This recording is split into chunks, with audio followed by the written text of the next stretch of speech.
Because Kurt, man, I love Kurt, and Kurt is that dude. Kurt has no weaknesses.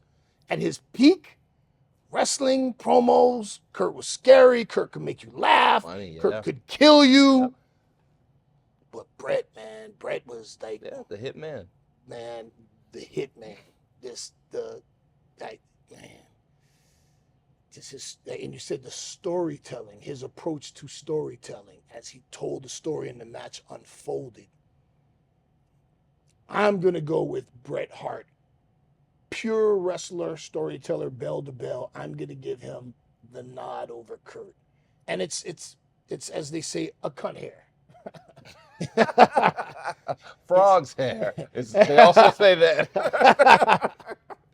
See, but that's different. Frog hair doesn't exist. Cunt hair does. I'm going to give the edge to Bret. Yeah, Bret Hart. Okay. All right. So, different palette. So, for that same seasoning, I'm going to go with Kurt Angle.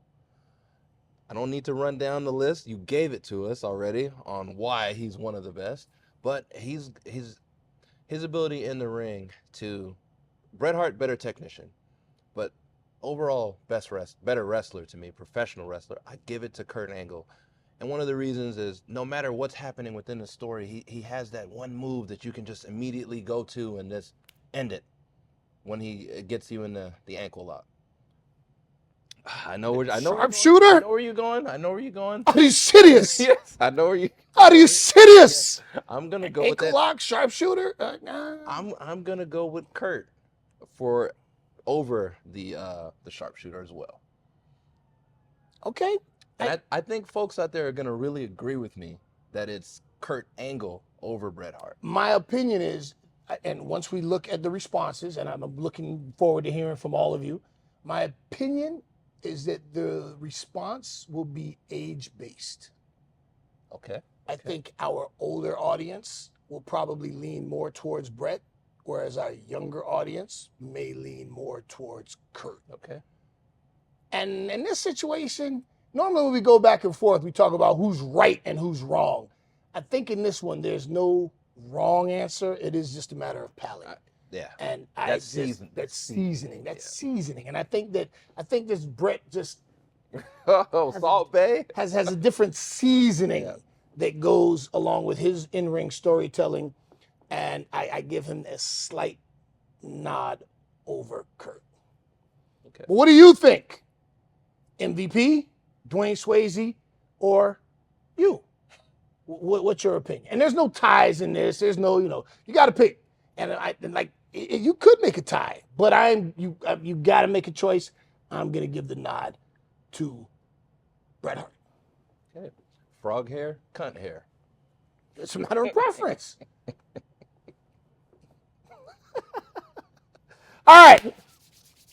You ready for some wrestling? Let's talk a little wrestling.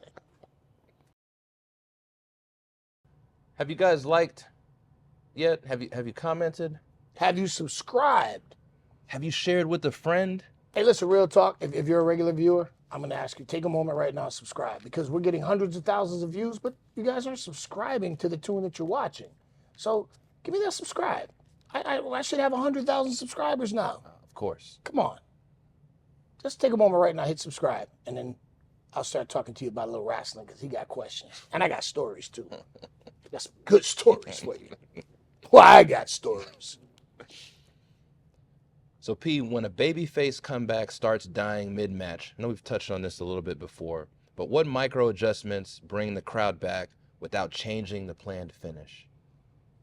Well, first of all, you're never going to change the finish.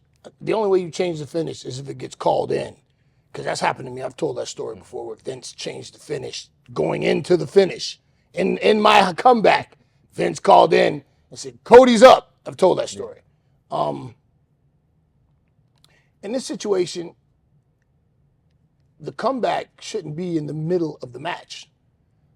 There are hope spots where you keep the babyface alive. So if you're getting a prop psychology, if you're getting the right amount of heat, if you're beating the babyface up, you have to know when you feel it. You listen to the crowd, you hear the timbre of the crowd and the reaction, and you let the babyface know fire up, start fighting back. And from your knees, you start giving some shots to the stomach, and I'm selling them, and you start coming up, get me rocking and rolling. You hit the ropes, watch the clothesline. You get me fired, and here they come, building it back up. You hit the ropes, and boom, clothesline, you knock you back down. Oh, so this is what we call dying. The babyface should never die. And if you're a good heel, you should never allow your babyface to die. You got to keep your babyface alive and in the fight.